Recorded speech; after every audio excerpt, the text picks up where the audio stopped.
Welcome to episode 96 of OTD, your daily dose of soccer history by a 17 Laws guy. It's February 4th, 1957, and today is about the oldest plot twist in football, the cup upset. We usually tell giant-killing stories through the modern lenses, the Champions League, the Libertadores, the FA Cup, but this one belongs to a different world, the Coupe de France, where the magic wasn't a slogan, it was a structural fact. And it gives us one of the great "how is this even possible" results in French football history. On one side, Stade de Reims, the best team in France, vice champions of Europe, a side that played the first European Cup final only months earlier. On the other side, Sporting Club Union El Biar, a club from the suburbs of Algiers, amateurs, part-timers, playing in a very different reality. Reims are meant to stroll through. Instead, they walk into a wall. And they don't just lose, they lose 2-0 in Toulouse in one match. And the shock is so big that when El Biar fly home, supporters climb onto the wings of the plane.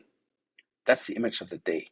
A cup upset so improbable it turns into a civic event. This is Union El Biar over Reims, and the night the Coupe de France reached across the Mediterranean and slapped the giants. So how did we get here? The Coupe de France is built on a radical idea. It belongs to everyone. Not just the elite, not just the professional divisions, everyone. And in the 1950s, that everyone expands.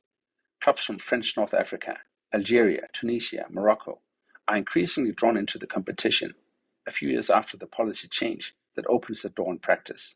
It's football as geography, football as empire, football as the illusion of one sporting space.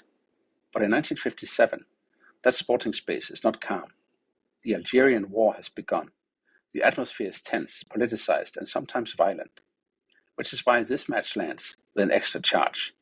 For Reims, it's supposed to be routine. For El Biar, it's an escape, a trip, a tournament, a chance to be something other than citizens of a crisis.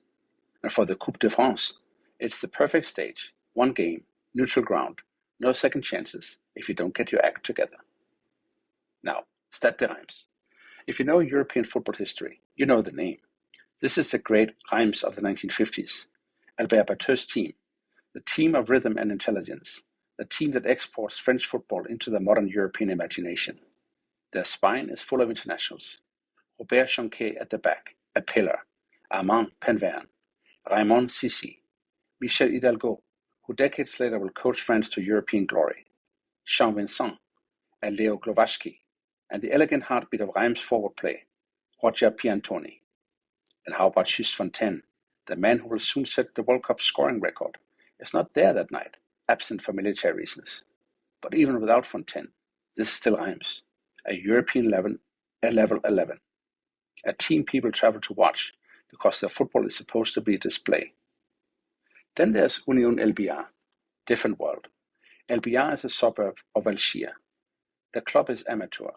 The names on the team sheet don't read like a French football yearbook. They read like a neighborhood. Their player coach is Guy Buffard. The goalkeeper is Paul Benoit. And the squad is filled with men who do other jobs. A police officer, an electrician, a radio editor, workers, soldiers. That matters, not as romance, but as the fundamental inequality at the heart of the cup upset. Reims train to win titles. El Biar train around life.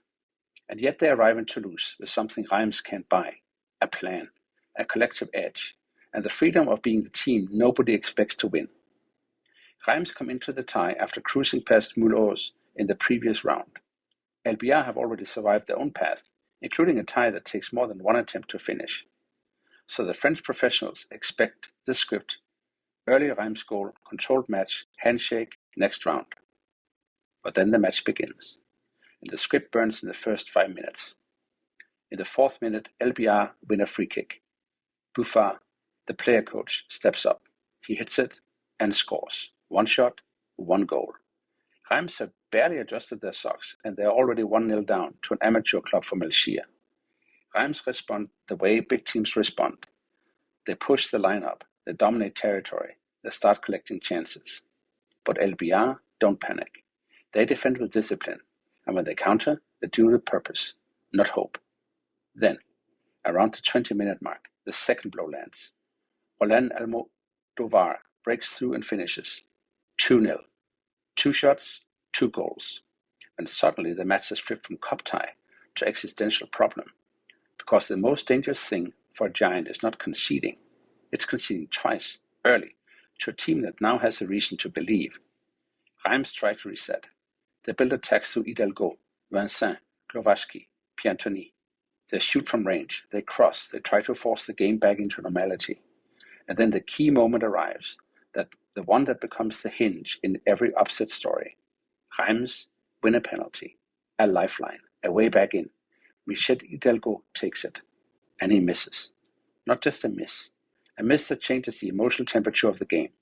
Because now it isn't only that El Biar are leading, it is that Reims are living the nightmare version of football, dominance without reward.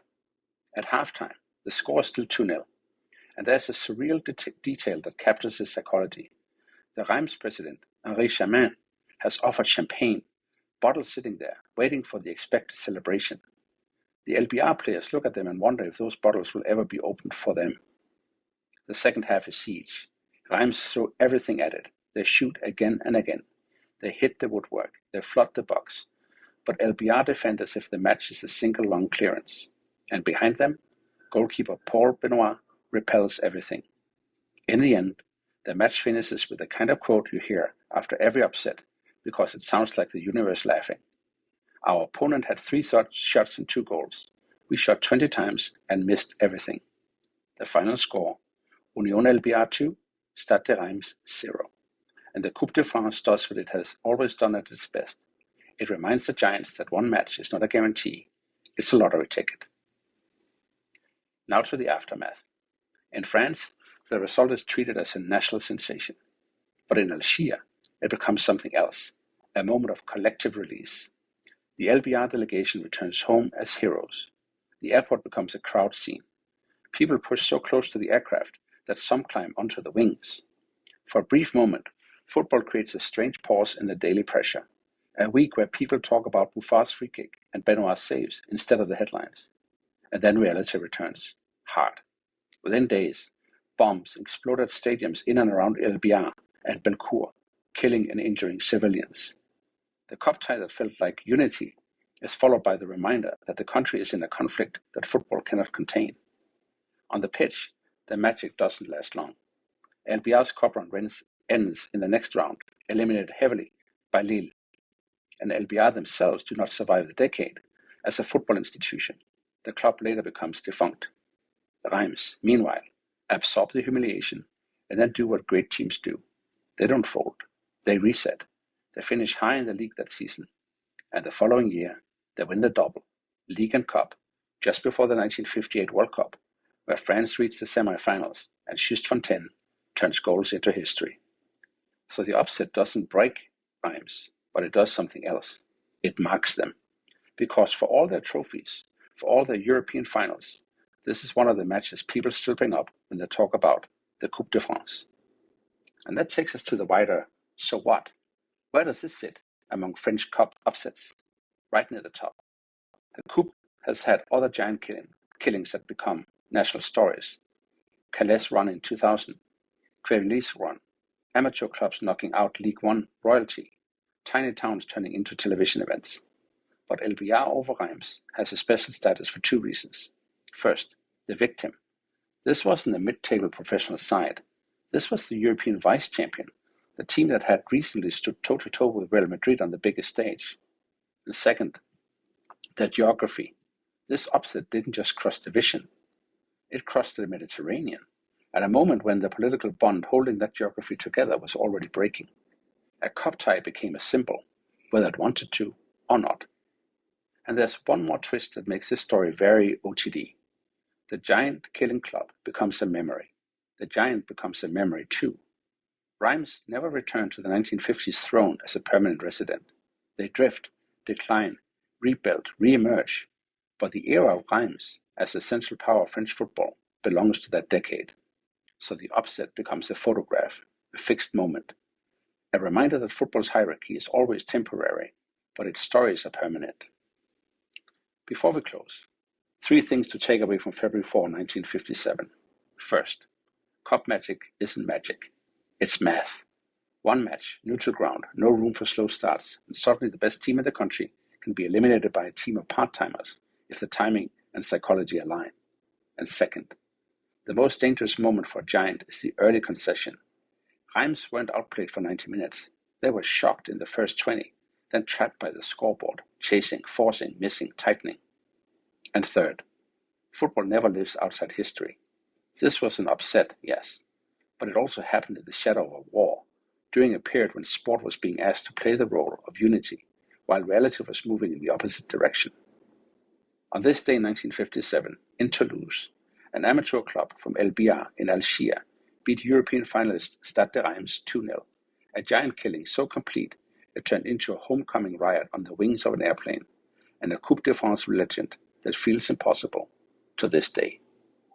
That's all for episode 96 of OTD, your daily dose of soccer history by 17 Lost Guy. If you have a favorite forgotten cupset in France or anywhere else, email me at otd@17lostguy.com. Tomorrow, in episode 97, Grenoli and the day Milan went to Turin and demolished Juventus 7-1 on February 5th, 1950. See you then.